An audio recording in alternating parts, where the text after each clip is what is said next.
6장. 여호와께서 모세에게 말씀하셨습니다. 이제 너는 내가 파라오에게 하는 일을 보게 될 것이다. 내가 큰 능력을 보여주면 파라오는 내 백성을 내보낼 것이다. 나의 능력을 보고 파라오는 내 백성을 자기 나라에서 쫓아낼 것이다. 하나님께서 또다시 모세에게 말씀하셨습니다. 나는 여호와이다. 나는 아브라함과 이삭과 야곱에게 전능한 하나님으로 나타났으나 내 이름을 여호와라고 알리지는 않았다. 나는 또 그들과 언약을 세워서 그들이 나그네처럼 살고 있던 가나안 땅을 그들에게 주겠다고 약속했다. 나는 이제 이집트 사람들이 노예처럼 다루고 있는 이스라엘 백성들의 울부짖음을 듣고 내 언약을 기억하였다.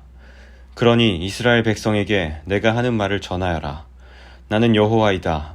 나는 이집트 사람들이 너희에게 강제로 시키는 힘겨운 일에서 너희를 구해줄 것이다.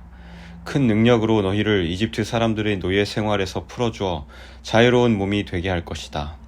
그리고 이집트 사람들에게는 무서운 벌을 내릴 것이다. 나는 너희를 내 백성으로 삼고 너희 하나님이 될 것이며 너희는 내가 너희 여호와 하나님이라는 것을 알게 될 것이다. 나는 이집트 사람들이 너희에게 강제로 시키는 힘든 일에서 너희를 구해낼 너희의 하나님이다. 내가 아브라함과 이삭과 야곱에게 손을 들어 약속했던 땅으로 너희를 인도하리니 나는 그 땅을 너희에게 줄 것이다. 나는 여호와이다. 그리하여 모세는 이 말씀을 이스라엘 백성에게 전했습니다. 그러나 그들은 용기를 잃어버린 데다가 너무나 고된 노예 생활을 했기 때문에 모세의 말을 들으려 하지 않았습니다. 여호와께서 모세에게 말씀하셨습니다. 가서 이집트 왕 파라오에게 이스라엘 백성을 이 땅에서 내보내야 한다고 말하여라. 그러나 모세가 대답했습니다. 이스라엘 백성도 제 말을 들으려 하지 않는데 하물며 파라오가 제 말을 들을 까닭이 있습니까? 더구나 저는 말이 능숙하지 못합니다. 하지만 여호와께서는 모세와 아론에게 이집트 왕 파라오에게 가서 말을 전하고 이스라엘 백성을 이집트에서 인도해내라고 명령하셨습니다. 이스라엘 각 지파들의 조상은 이러합니다. 이스라엘의 맏아들 르우벤은 네 아들을 두었습니다. 르우벤의 아들은 한옥과 발루와 헤스론과 갈미입니다. 이들이 르우벤의 가족입니다. 시므온의 아들은 여무엘과 야민과 오핫과 야긴과 소할과 사울입니다. 사울은 가나안 여자의 아들입니다. 이들이 시므온의 가족입니다. 레위는 137살까지 살았습니다. 레위의 아들 이름은 순서대로 게르손과 고핫과 므라리입니다. 게르손은 두 아들을 두었는데 그 이름은 림니와 시므이입니다. 이들에게는 다 자기 가족이 있었습니다. 고핫은 133살까지 살았습니다. 고핫의 아들은 아므람과 이스할과 헤브론과 우시엘입니다. 므라리의 아들은 마흘리와 무시입니다. 족보에 따르면 이들은 레위의 가족입니다. 아므람은 자기 아버지의 누이인 요게벳과 결혼했습니다. 요게벳은 아론과 모세를 낳았습니다. 아므람은 137살까지 살았습니다. 이스하엘의 아들은 고라와 네벡과 시그리입니다. 우시엘의 아들은 미사엘과 엘사반과 시드리입니다. 아론은 엘리세바와 결혼했습니다. 엘리세바는 암미나답의 딸이며 나손의 누이입니다. 엘리세바는 나답과 아비후와 엘르아살과 이다마를 낳았습니다. 고라의 아들은 아실과 엘가나와 아비아삽입니다. 이들은 고라의 가족입니다. 아론의 아들 엘르아살은 부디엘의 딸과 결혼했습니다. 부디엘의 딸은 비느하스를 낳았습니다. 이들은 레위 집안의 조상들입니다. 바로 이 아론과 모세에게 여호와께서 이스라엘 백성을 이집트 땅에서 각 무리대로 인도해내어라 하고 말씀하셨습니다. 또한 이집트 왕 파라오에게 가서 이스라엘 백성을 이집트에서 내보내라고 말한 사람 역시 모세와 아론입니다. 여호와께서 이집트 땅에서 모세에게 말씀하셨습니다. 나는 여호와이다. 이집트 왕 파라오에게 내가 하는 말을 다 전하여라. 모세가 여호와께 대답했습니다. 저는 말을 잘 할 줄 모릅니다. 그런데 어찌 파라오가 제 말을 들으려 하겠습니까? 7장. 여호와께서 모세에게 말씀하셨습니다. 나는 너를 파라오 앞에서 마치 하나님과 같게 할 것이다. 그리고 네 형제 아론은 너를 위해 대언자가 될 것이다. 네 형 아론에게 내가 너에게 명령한 모든 것을 말해주어라. 네 형 아론은 파라오에게 이스라엘 백성을 그 땅에서 내보내라고 말할 것이다. 그러나 나는 파라오의 고집을 그대로 두고 이집트 땅에 많은 기적을 일으킬 것이다. 그럼에도 파라오는 네 말을 듣지 않을 것이다. 그때 내가 더 큰 능력으로 이집트에 무서운 벌을 내리고 그런 다음에 내 백성 이스라엘을 각 무리대로 이집트 땅에서 인도해낼 것이다. 내가 나의 큰 능력으로 이집트에 벌을 내리고 이스라엘 백성을 그 땅에서 인도해낼 때에야 비로소 이집트 사람들은 내가 여호와인 줄을 알게 될 것이다. 모세와 아론은 여호와께서 명령하신 대로 했습니다. 모세와 아론이 파라오에게 말을 했을 때 모세의 나이는 80살이었고 아론의 나이는 83살이었습니다. 여호와께서 모세와 아론에게 말씀하셨습니다. 파라오가 너희에게 기적을 요구할 것이니 그러면 모세는 아론에게 지팡이를 파라오 앞에 던지라고 말하여라. 그 지팡이가 뱀으로 변할 것이다. 그리하여 모세와 아론은 여호와께서 명령하신 대로 파라오 앞으로 나아갔습니다. 아론은 자기 지팡이를 파라오와 그 신하들 앞에 던졌습니다. 그러자 지팡이가 뱀으로 변했습니다. 그때 파라오도 자기의 지혜로운 자들과 마술사들을 불렀습니다. 이집트의 마술사들도 마술을 부려 똑같은 일을 했습니다. 그들이 자기 지팡이를 땅에 던지자 그 지팡이들이 뱀으로 변했습니다. 하지만 아론의 지팡이가 그 뱀들을 잡아먹었습니다. 그러나 파라오는 고집을 부리며 모세와 아론의 말을 듣지 않았습니다. 여호와께서 말씀하신 그대로였습니다. 여호와께서 모세에게 말씀하셨습니다. 파라오는 고집이 세서 백성을 내보내려 하지 않는다. 아침에 파라오가 나일강으로 나올 것이니 너는 가서 강가에서 그를 만나라. 뱀으로 변했던 지팡이를 가지고 가거라. 그에게 이렇게 말하여라. 히브리 사람들의 하나님 여호와께서 나를 왕에게 보내셨습니다.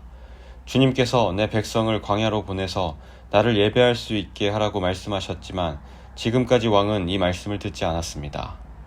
그러므로 여호와께서 이 일로 그분이 여호와라는 것을 왕에게 알게 할 것이라고 말씀하십니다. 보십시오. 내 손에 있는 이 지팡이로 내가 나일강의 물을 치겠습니다. 그러면 나일강이 피로 변할 것입니다. 강의 물고기들은 죽고 강물에서는 냄새가 나서 이집트 사람들이 나일강의 물을 먹지 못하게 될 것입니다. 여호와께서 모세에게 말씀하셨습니다.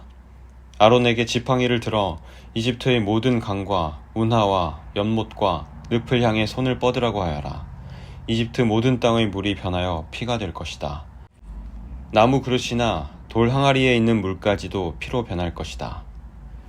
그리하여 모세와 아론은 여호와께서 명령하신 대로 했습니다. 아론은 지팡이를 들어 파라오와 그 신하들이 보는 앞에서 나일강의 물을 쳤습니다. 그러자 나일강의 물이 모두 피로 변했습니다. 나일강의 물고기들이 죽고 강에서 냄새가 나기 시작했습니다. 그래서 이집트 사람들은 그 물을 마실 수가 없었습니다. 이집트 모든 땅이 피로 가득 찼습니다. 이집트의 마술사들도 마술을 부려 똑같은 일을 했습니다. 그러자 파라오는 더욱 고집스러워져서 모세와 아론의 말을 듣지 않았습니다. 모든 일이 여호와께서 말씀하신 대로 일어났습니다. 파라오가 몸을 돌이켜 왕궁으로 돌아갔습니다. 그는 모세와 아론이 한 일을 무시해버렸습니다. 이집트 사람들은 나일강의 물을 마실 수가 없었습니다. 그래서 모든 이집트 사람들은 마실 물을 얻기 위해 나일 강가에 우물을 팠습니다. 여호와께서 나일강의 물을 피로 변하게 하신 지 7일이 지났습니다. 8장. 여호와께서 모세에게 말씀하셨습니다. 파라오에게 가서 전하여라. 여호와께서 이렇게 말씀하셨습니다. 내 백성을 내보내서 나를 예배할 수 있게 하여라. 만약 그렇게 하지 않으면 이집트를 개구리로 벌할 것이다. 나일강이 개구리로 가득 찰 것이다. 개구리들이 강에서 나와 너희 왕궁으로 들어갈 것이다.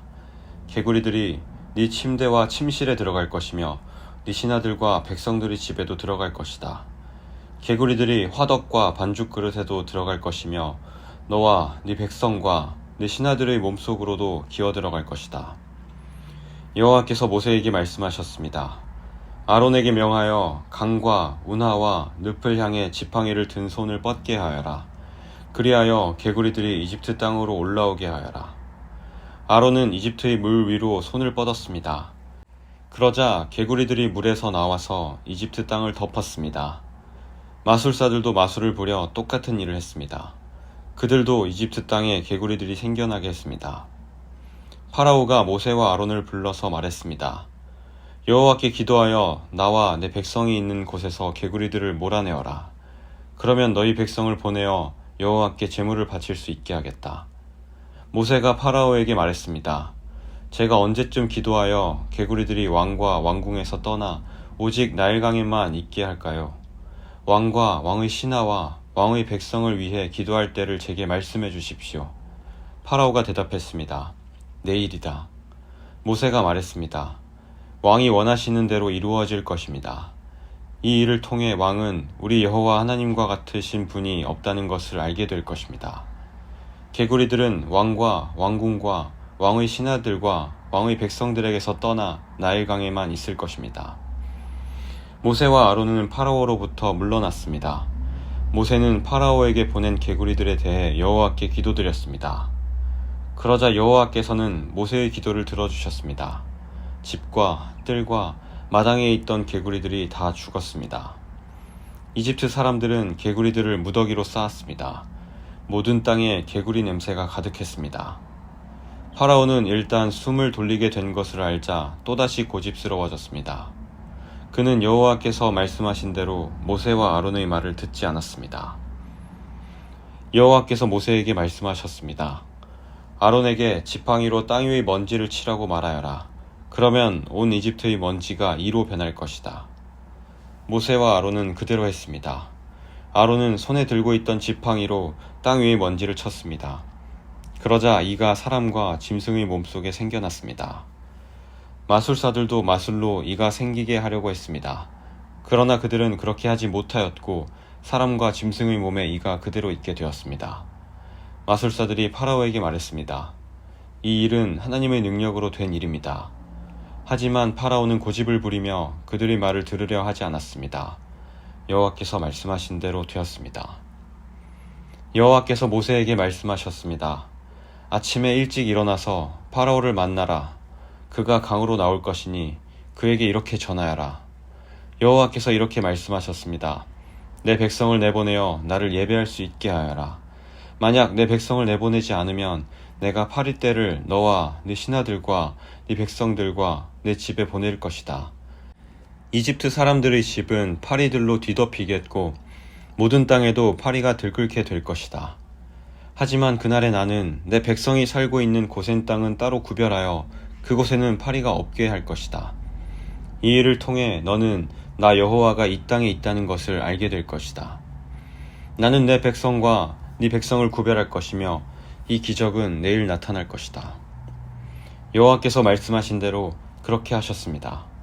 엄청난 파리떼가 파라오의 궁과 그 신하들의 집으로 몰려들었습니다. 이집트 모든 땅이 파리떼 때문에 황무지로 변했습니다. 파라오가 모세와 아론을 불러서 말했습니다.